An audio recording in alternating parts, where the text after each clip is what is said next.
Welcome to the WanderLearn show. I'm your host, Tapon. I'm back here for episode 2 of probably many with Sym Blanchard. And today, what I want to talk to you about, Sym, is health. Oh, how old were you where you decided to go vegetarian/vegan? I think I was about 60.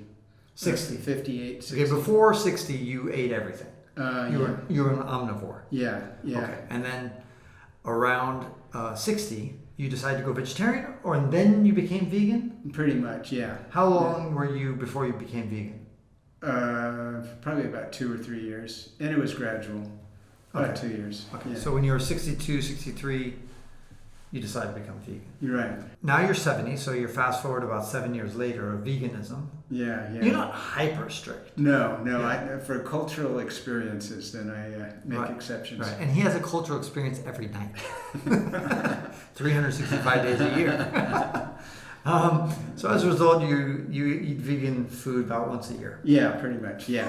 No, once a year. So I'm vegan. No. You're 70 years old. Congratulations. Thank you. And you got an interesting diagnosis. What happened? Yeah, they tested me. We did a DEXA scan, and I guess it's obligatory when you're 70, when you turn 70, and they found I have osteoporosis. And it checks your bone density, but also it can check your muscle density, your visceral fat, and other things. They didn't look at that, but they looked at bone density.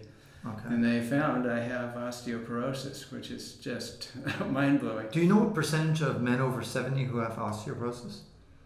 I know it's more common in women. Yeah, more common in women. I don't have that statistic, but it's, I'd say 5 to 10%. You suspect it has to do with veganism, or is it your doctor that suspects? Or both? I kind of do. And Did your doctor say that? I saw that as one of the causes that the nurse had listed.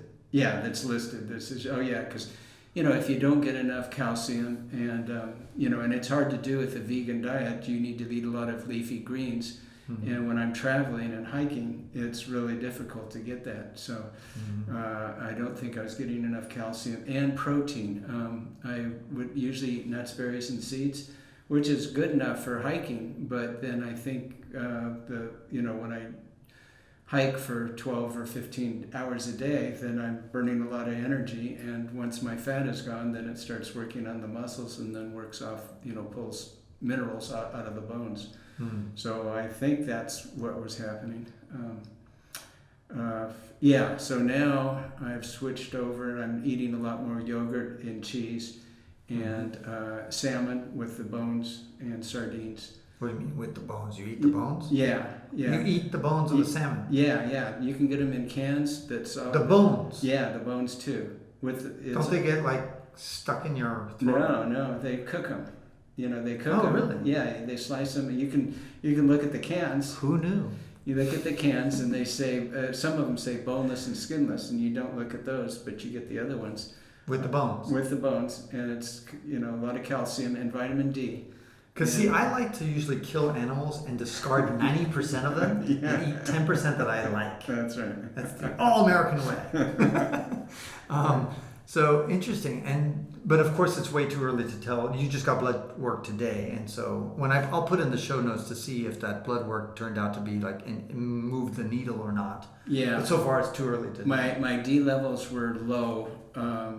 The last time I had it taken. Vitamin D? Vitamin D. Okay. And you need D to process the calcium, to build your bone. And you can't just take supplements? I have been taking them now. Consistently. I was taking them before, but not consistently. Yeah. And I'd been hiking, on the Florida Trail, and you would think, and I honestly don't use sunscreen, so I figured I'd be getting enough sunlight, but I guess not. So I feel like doing the same thing that a lot of meat eaters like to do, which is if they start getting coronaries and arterial blockage, they'll say, well, it was just hereditary and it would have happened to me anyway, and it's not the diet. And, in other words, meat eating is going to make you live forever, or at least 100 years. And so here I am doing the same tactic, saying, well, maybe was it the diet? It's really hard to know whether it was the diet, but you think it certainly was a contributing factor. And I guess you'll find out if these changing their diet is going to make a difference or not. Right. Yeah, it's listed as one of the possibilities that contributes to that. The other thing is... What's the other possibility? Yeah. The other thing is the losing weight. I lost like 80 pounds, and people who weigh more, they put more load bearing on their muscles and joints, and so there's less incidence of osteoporosis if you're heavier. So I think because I lost a lot of weight, and I carry a really light pack when I go backpacking, Right. that it wasn't putting a lot of load bearing. So you're advising everyone to become fat asses, is what you're saying. That could save you from osteoporosis, although then you get heart disease and diabetes and probably cancer. But so life is a newsflash, bitch. you're probably going to die. Is what you're saying. Life's a bitch. I use the analogy like a human being is like a car, and you can get a car that was made in the 1950s. Mm-hmm. And it's going to have all sorts of problems. The older the car is, the more likely it's going to have problems. And Right. it's just going to become teetering. And of course, a car is different than a human because you can basically replace every single part. Right. You can't replace a brain. You can't replace, well, you can get a heart now. Yeah. So, For now. but you kind of have this idea that the decline can be so gradual and then suddenly you're just going to die, at 104 years old. 150. Yeah. 150, right? Yeah. I'm going to live to be 150 or, Yeah. or die trying. Exactly. So, and you read that book recently that's just coming out. Outlive by Peter Attia. Right. And what did you learn from that? About the lifespan and yeah. health span and lifespan. Yeah, kind of the same thing. You want to extend your health span as long as possible. And, of course, your lifespan goes along with it. But, living a long time with being in poor health is not worth it. Mm-hmm. But there's so many components that go into that, nutrition and exercise and sleep and your emotional health, Mm-hmm. your network of people. And so there's a whole bunch of things that go into it. So that's what I got from him, just a lot of things. But as these challenges come up and more as you get older, you just have to, it was a big shock to me because I thought, I'm doing everything right. And then here's osteoporosis, good Lord. So now it just kind of alerts me and okay, I got to address that. So. But in some ways you're defending my thesis, which is something's going to give with age. And in your 80s, something else is going to start going by. Maybe it's your eyesight or whatever. Maybe it's your joints or who knows. Maybe it's a heart murmur. And then at 90s, it's going to be some other stupid thing. It won't kill you, but it's going to make getting up a little bit harder. Maybe a cognitive decline. Mm-hmm. And then when you get to be 100 years old, then some other stupid thing is going to hurt you. So to me, this idea of, you're going to live a great high quality life, a healthy life, and you're going to be able to do all sorts of things. And then suddenly at the age of 110, you're just going to keel over and die without any warning, without any decline. It seems to make no sense. Well, it's the goal. Your goal is that, and it's like your analogy with the car. If you continue to maintain it and replace the parts and address that stuff, keep it up to stuff. There's 1920, 1910 cars that are still running today. And people just take good care of them. And if you do the same with your body, there's a chance. And especially the way that healthcare, health, they're solving a lot of cancers, more cancers as we go on, and technology's advancing. Ray Kurzweil thinks we'll hit 1929 or 1930 is when we'll be able to extend life supposedly forever. I think that's self-serving on his part because he was probably born in 1950 something, and then it's convenient for him to hit what they call escape velocity. And do you really think that's going to happen? I don't know. But what's the alternative? Do you just let yourself go? Potato chips. Sym. Potato chips. Yeah. Enjoy them while you can. Ben and Jerry's. Well, that's my thing is that life's a bitch. If you want to eat potato chips and ice cream, you're going to have diabetes or cancer or heart disease. And if you want to eat right and exercise and all that, that's a bitch. That's hard, and it's not fun. I'm not saying it's a cakewalk. All I'm just trying to say is I just fear that you're going to get to be 102 years old and you're going to have all sorts of things wrong with you. Sure. And maybe you're going to get a diagnosis and it's going to take you a year to keel over at 103. And then you're going to be disappointed that you only lived to 103. But I'll be dead. No, but you'll be disappointed that final year of your life as you're kind of like, falling apart. If you ask anybody, like that's 102 or 100, not everybody, but usually when they're old, should we just kill you? Do you want to die? And they, some that are in pain and suffering, yeah, they do. But most of them say, no, I want to keep going. So, just because you're at that age, it doesn't mean you want to, There's people who are in pain and misery at the age of 40. Exactly. And those fuckers don't want to die either. Yeah. And Peter Attia's book, Outlive, is mainly dodging those bullets, those chronic diseases. And the acute ones, will get you. But you can't really control a lot of that, but you can control the chronic ones. So that's my goal with the hiking. Yeah, it reminds me of Religulous, a movie by Bill Maher, when he asks somebody, he says, do you believe you're going to go to heaven after you die? And the guy says, yes, absolutely. And he said, okay, why don't you just kill yourself right now? Yeah. What are you waiting for? Yeah. He's like, well. Yeah, so I guess you don't really believe you're going to go to heaven after you die. Well, and that's the other thing, that emotional, keeping your purpose and your meaning alive means you want to live longer because you have a purpose. And it's like, okay, I'm enjoying life.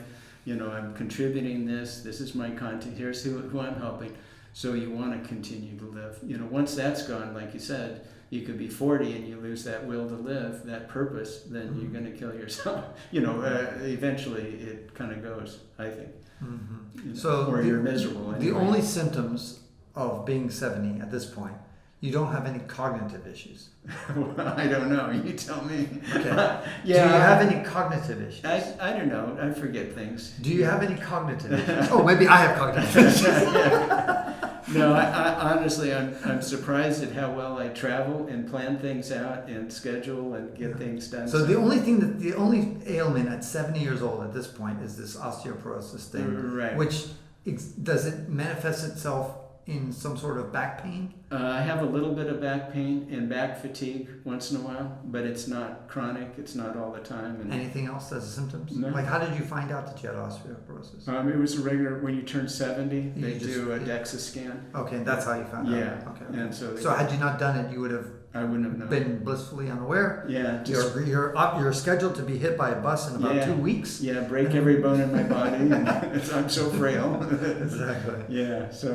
So it's a good wake-up call, and I'm surprised and saddened, but it's another challenge of life. As you get older, you if you can address them, and hopefully ahead of time, then you can live happier and healthier for a longer period of time. 2024, your plans. I know this year you're going to Scotland. You're going to hike the quote-unquote Appalachian Trail the Highland Trail, but it's part of the Appalachians when they were together as Pangea, and then hopefully Hadrian's Wall. Wait, I thought.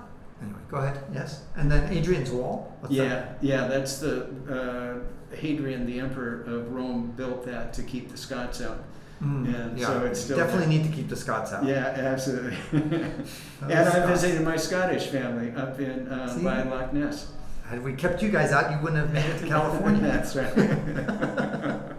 The good Scots. So I'll be 6 weeks there, and then come back and. That's later in 2023. Next 2 weeks from now. Okay, so by the time this comes out, you will have already come back from Scotland. Yeah, it should be already there. And then go to Utah Shakespeare Festival. Okay. They're having that. And okay, before you get too much into it, Sym has sent me an Excel spreadsheet with his whole itinerary, and he is a meticulous planner. He can tell you where he's going to be in 6 months and 3 days from now, and it might even, to incredible detail. What do you see as why do you do it that way, pros and cons? Let's see. I can tell you if I look at my spreadsheet, but if you just ask me, I don't know. I know you don't know. I go, oh shit. But you do. All I'm saying is that there's two types of travelers out there. Yeah. Well, there's three types of travelers. Yeah. There's the guys who plan everything. Yeah. There's the spontaneous people, and then there's the assholes. And I'm the asshole. But in your case, you're a planner. Kind of. I sketch it out as a rough skeleton, and then as the need. I can change things. Okay. hopefully after I make reservations, then I don't change. But once, I'm pretty flexible. And I leave a lot of big gaps saying, okay, I'm going to, this is set aside for this, but, it can change. And how often, when do you buy your flight tickets and make? I try to go at least 4 months ahead of time, like 4 to 6 months. Okay. And non-refundable. Right. How often do you have to lose the ticket? Maybe 1 out of 5? 15 times. Oh, that's not too bad. Yeah, not too bad. And I use Kiwi. Yeah. So I stay overnight in airports and catch, and do what did that you? Yeah, Kiwi.com is useful if you're not in a hurry. Yeah. To get somewhere, they'll route you in a crazy fashion, but you can end up saving a lot of money. And sometimes they'll show you hidden stops. Yeah. So you can buy a flight ticket to Paris, but get off in New York. That's it. For example. Stops. Yeah. Right. And things like that on the way. Yeah. And 2024.